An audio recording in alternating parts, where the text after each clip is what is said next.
That is wonderful. So folks like me who have no building experience, or I know Sherry's built a lot of houses before, she and her husband, but I mean folks that have limited house building experience can go down and actually put up a house. Well, what we normally tell, and it's a joke, but we tell them, you know, what you know about construction, you need to leave at the border.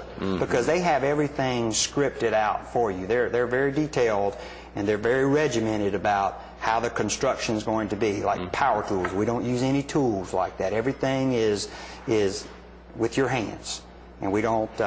So if you know a whole lot about electrical work or construction, right, you're not going to need that because they have everything scripted. Every day you build to a certain point.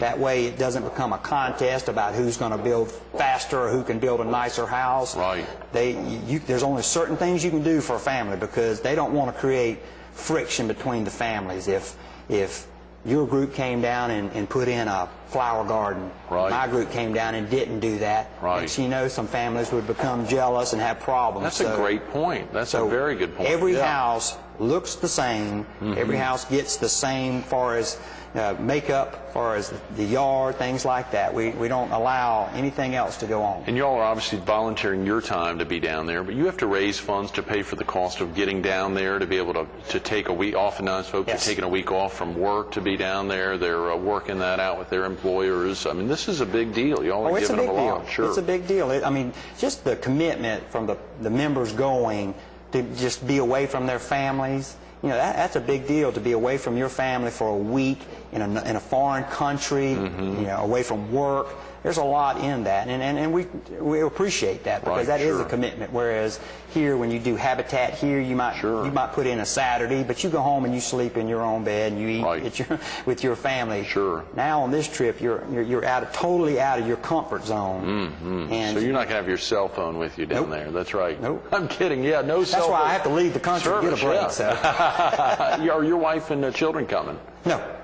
Is that right? So are there any kids on the trip?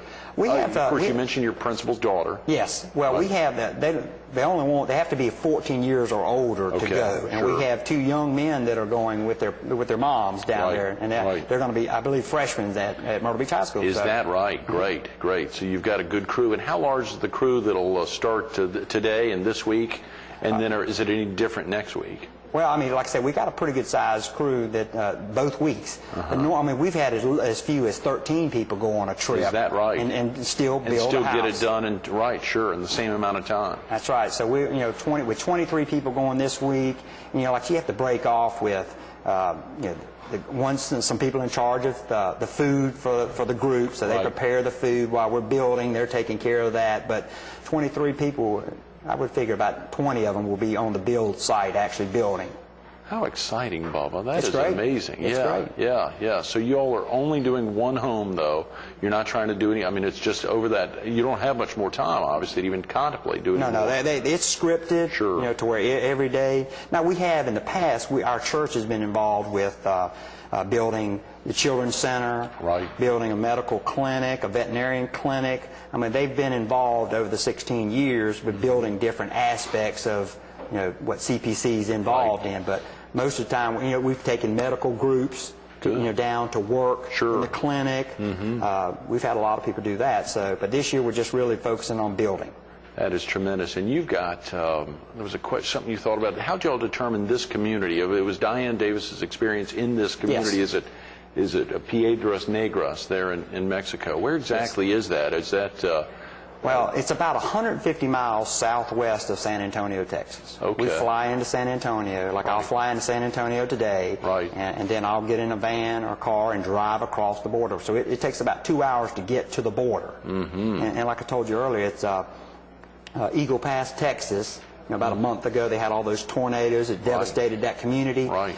It's basically Piedras. I mean, we ride across the bridge at the Rio Grande, and we're in Mexico, and there's Piedras. So it's where all that was going on, and there were some damages to houses that are in Piedras. That you all had even been involved in. And we might wind up, some of our build team might wind up getting involved in repairing houses that were damaged by the tornadoes. So. That's tremendous. If someone was to say, I want to help really be involved, if I wanted to build or pay for a house, how much would each of these individual homes cost that y'all are putting up? Do you have any idea? I believe they're about $7,000 to build.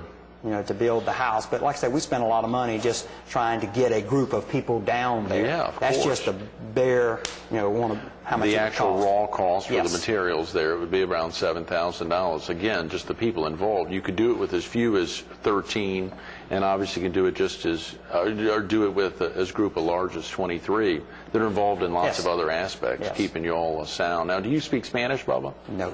Oh, come on. So a viewer wouldn't have to, if they wanted to volunteer to go down on a future trip, they wouldn't have to be a Spanish speaker. Oh, no. To be honest, it's set up to where, as far as unskilled labor, if you've never built, if you're not good with your hands, there's the way they have it set up. There's something for everybody to do that they can feel like they've contributed, whether it's helping just bring water to the group, right. whether it's medical, whether it's feeding, whether it's just we stucco the house. Sometimes it's there's something for everybody to do on this trip. Great. And of course, we've just got about 5 minutes, but when we think about the experience for the opportunity for Christians to be involved, but still a desire to bring folks of all backgrounds down just to have them experience that. What is the Christian aspect of the event? Do y'all a lot of prayer involved, or there's some other what aspect? We have morning devotions. Okay. As a group before we even go to the job site. But then when we go to the job site, it's a big event for the families there, because they'll have their families and their kids. They'll be there, and we'll have a devotion there, and take care of that. And then during the middle of the day, which it sounds like it's a waste of time, but it gets so hot there from 12 to 3 o'clock we can't work. Right. So a lot of times we'll have a devotional group, groups meeting there during that time period.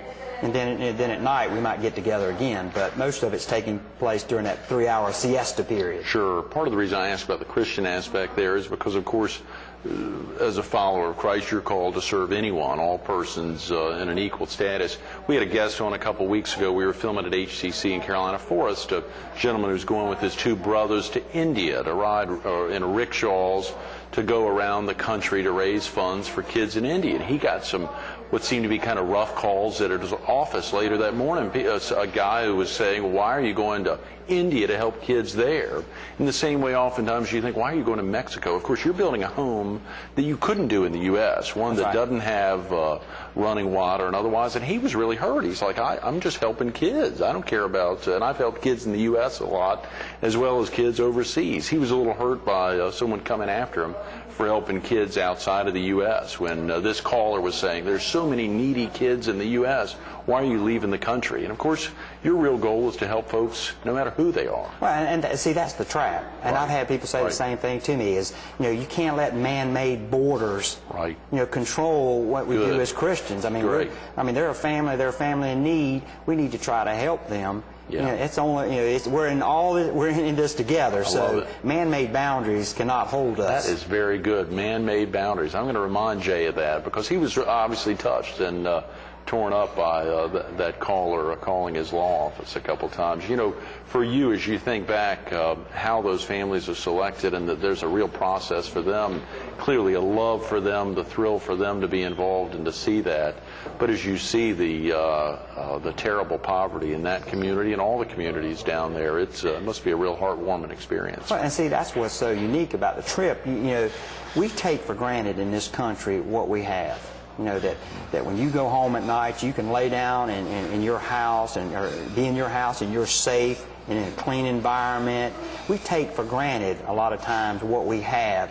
You go to Mexico, a lot of times we're dealing with families that they have young kids, wonderful kids that at night they're concerned about the safety of their children, concerned about people either breaking into their houses or stealing their kids, and this is a way to take that burden off them. You have a safe home for your children to grow up in, and that's why it's such a unique experience, because at the end of the week you'll see something that 20 years from now that you could come back and generations will have moved into that house from that. Those kids will come back with their families to visit, and you've changed their life for a long period of time rather than just making a donation. So when people donate to this program, they're making a long-term investment in a family, in a Christian family, to try to help them.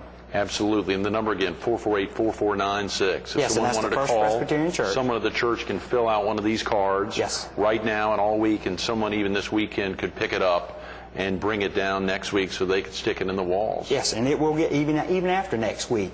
I mean, if they want to donate anytime, we can make sure it's put in a house. I see that your 3 children are 12, 11, and 4. Are you prepping them for the time when they'll turn 14? Oh yes, you ready to travel my oldest with son's Daddy? already talking about it. Because it would be a great experience for father son to go on a trip, and because you really see a whole different aspect of the, that they don't see here.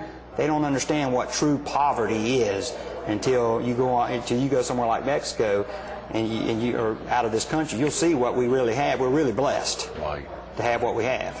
Those are great words, Bubba. For you, the best part over the last 7 years, can you pinpoint it?